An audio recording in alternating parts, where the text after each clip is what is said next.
Well, initially I didn't think it would be permanent. I figured it was a setback and he would recover from it. And it wasn't until later on I realized this is the way he's always going to be. This is my brother Jared. At this point in his life, he is healthy, vibrant, and totally normal. He has no idea how his life is about to be changed forever.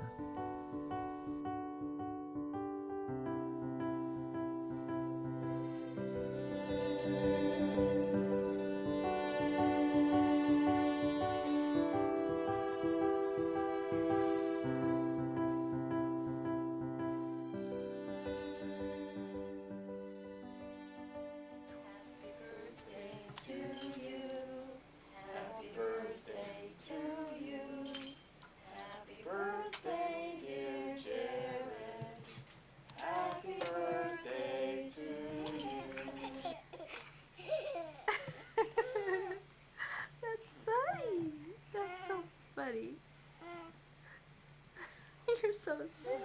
Where's Mama? Where's Mama? Where's Mama? Where's Mama, JJ? Where's Mama?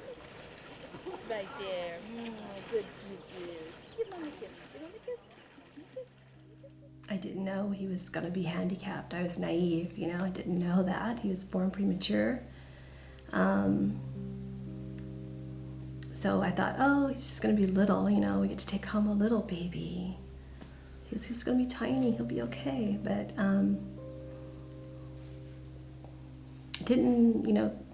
they held out hope to begin with, just because probably they didn't want me to fall apart completely.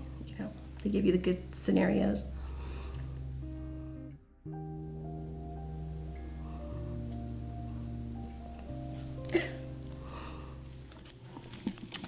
Okay, this is the first time I saw Jared after the C-section, emergency C-section. They woke me up from the surgery and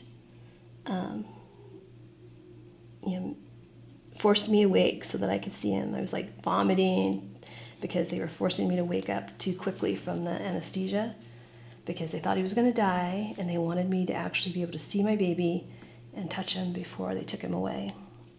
So they brought him by in the life flight isolette and took my picture with him and let me touch his hand. I was there the morning after he was born that night, and he'd already gone on to Children's Hospital of Orange County. And I guess it was that afternoon or the next morning by the time I could get in to see him in the neonatal intensive care unit.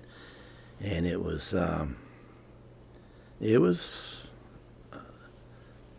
devastating thing, especially just for him to see the situation he was in. But we never, as soon as we could reconcile to that, it was just our intent that to do whatever we could for him. Can you see in this picture? See all the bruising? See the bruises there on his arms, in his head, his close-up one you can see. Do you see those lines right there, bruise lines? That's the doctor's hand, the imprint of the doctor's hand as he was trying to pull him from my body. After 2 months of waiting, my parents were finally told just how severe the birth was, that Jared would be handicapped for the rest of his life. Got the hiccups. You've got the hiccups. Initially, it didn't affect me that much, except, I hated to see him in the intensive care and see him in that condition and for such a long period of time. Hurt to sit up, baby? Here, Mommy, get over here closer. There you go. His blood pressure was unstable, so they were giving him steroids, and it caused his brain to start bleeding. And at first, it was just like a grade 1 ventricular hemorrhage, which, babies can recover from, children can, and do fine, go on to be normal. But then it progressed to a 2, and then 3, and then advanced, 3, almost like 4. So that's pretty devastating. It's hard to recover from that. Some children have the miracle, and I kept waiting for that. And you think, why this happened to my child, to have this baby like this, and how can this be? And like I said, you just pray for miracles, and then you come to know that that's not going to happen, and eventually you work your way through it and accept that this is the way it will be, and then you start trying to do the very best you can for him and for the family, for everybody. And those first years were really, really hard. So took this picture. I was exhausted and worn out because he was eating like every 45 minutes around the clock, because you'd put it in that tube and the syringe, and you'd drain it to his belly, and he'd cry and cry, and then he'd throw it all up. So then he'd be hungry again, and like 45 minutes later, and start the whole process over and over again. And it was at that point, when I looked like that, that my doctor said, you're going to end up in one institution, and your child is going to end up in another. You're going to have to do something. So they gave me antidepressant medication. Well, when he was yet still in the hospital, people recommended that we place him somewhere. And we just thought that was the wrong thing to do, because we were capable. This is the hard part, because, I did not want anybody to take care of him besides family. The people that truly loved him and would treat him good. We kind of figured that those kind of homes, they would not love him and care for him in the same way that we would. Being as he's our child and we love him, we would care for him better. Have a red ball. Can you get it? Can you get the red ball? Can you reach it? That hand? Okay. Hold on to the box. Right here. Whoops. He's been so protected, and he's at home. He's not been in school besides those first, when he did try to put him in school, that little preschool thing, he did not do well. He got sick, was in the hospital, failure to thrive because of it. So that's why he never went to school. He stayed at home. We had therapy and teachers and stuff for a while when he was very little but we just felt that we could take care of him better than anybody else, definitely better than an institution.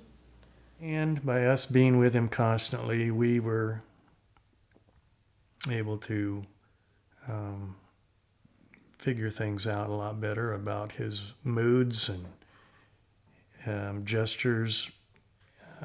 He signals certain things when he wants things, and when he wants to do something, well, we all know all those things, but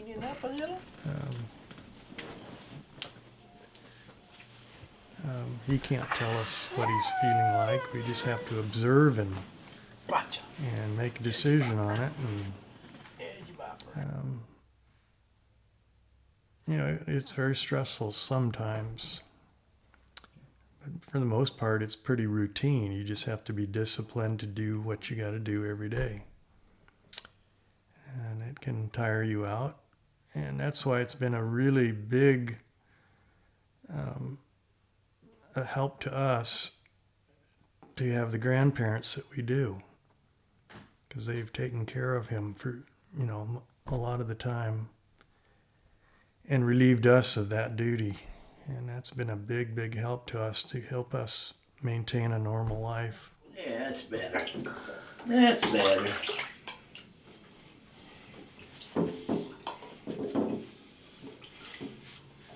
He will. There's 8 of those things, or 7 or so. And he'll go after one, and he wants that one, and he'll chase it all over the tub until he gets it.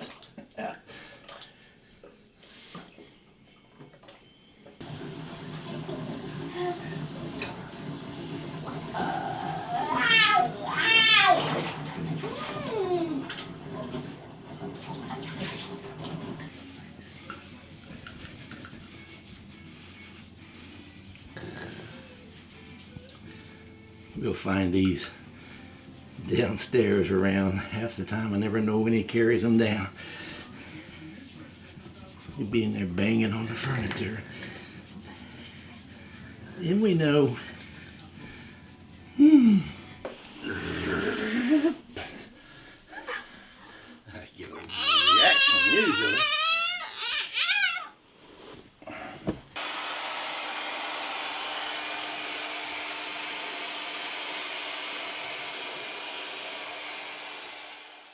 I do not think of it as being a chore. We try to articulate it to ourselves sometime when we're sitting and talking. Well, now, and we see him over there or doing whatever he's doing, and it's just as natural as breathing, just like he's supposed to be here, like that's what we're supposed to be doing, and it's hard to explain just how natural it is.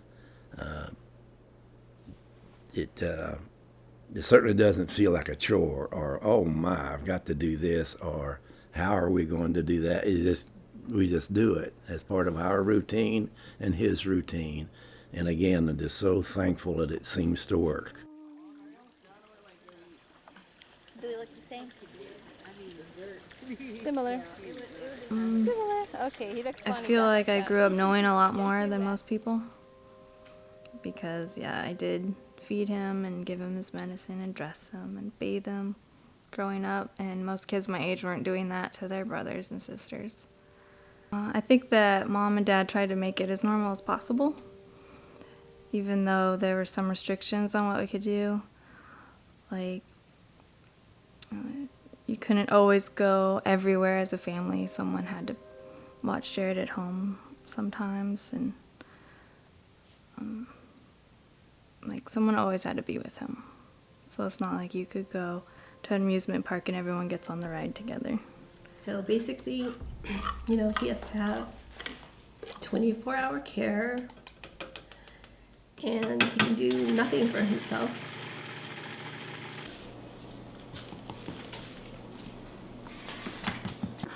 Got his baked beans all pureed. Now I'm getting one of his seizure medications that he takes at lunch. He takes 2, Lamictal, morning and at noon. At night takes 3 of these.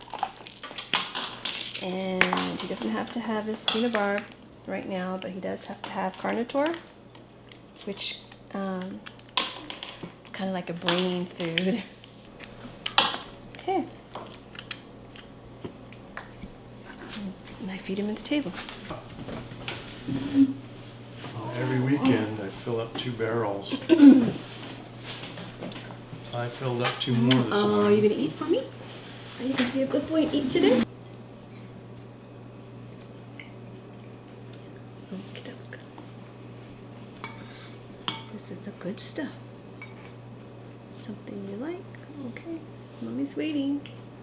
Mommy's waiting. You want some more? Are you done? More? Okay. It completely rewrote my future. My future was not the same, not any plans that I had before, or dreams or hopes. They were gone. Mariah was born first child, and then I was trying to finish when I was pregnant with Jared, and I was working on my teaching credential and master's for that. So I had 1 class left, and I couldn't make it through with Jared. I was just too sick when I was pregnant with him to stay in class. So that's when I dropped out of school. So I never got my degree, never finished. So at that point in my life, obviously I was heading towards being a teacher. That's what I wanted to do at that time. But didn't happen. There's Daddy. And there's Jared. You can see how interesting the game is tonight. My 2 boys.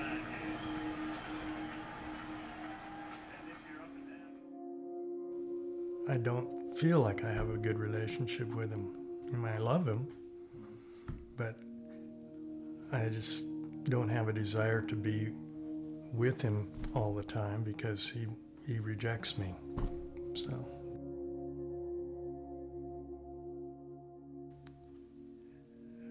when he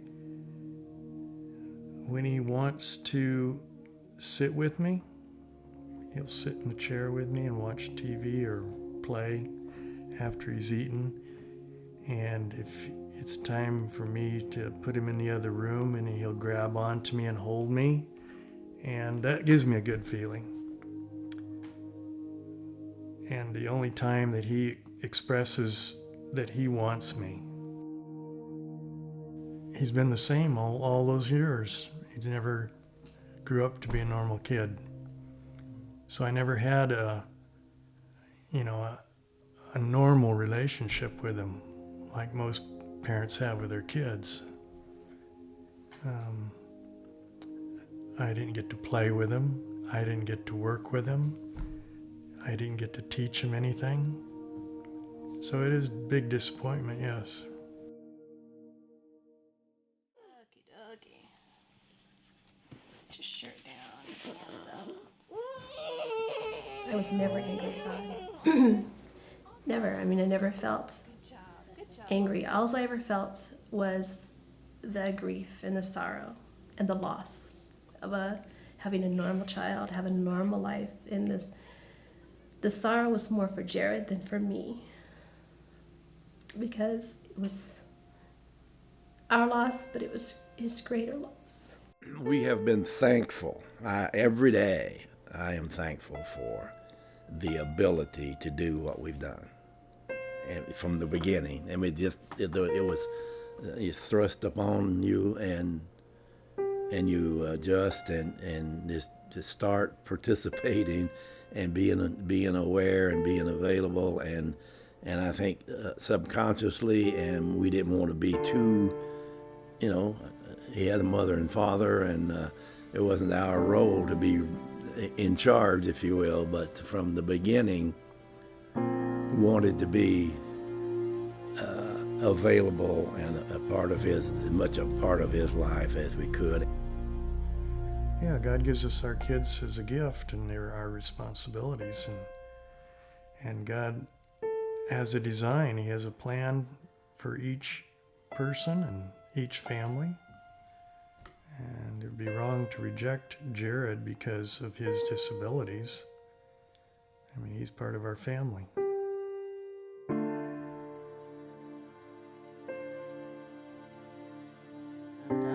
It's taught us that there really is a blessing in any circumstance, in any situation. It's taught me, geez, I didn't know you had that ability. And I'm just so thankful that it come to fore, because you could have asked me that as a younger person. Well, I don't think I could take that on, I guess I'm stronger than I ever thought I could be. That I could bear more than I ever thought I could bear. That I ever wanted to bear. And he's taught me about unconditional love.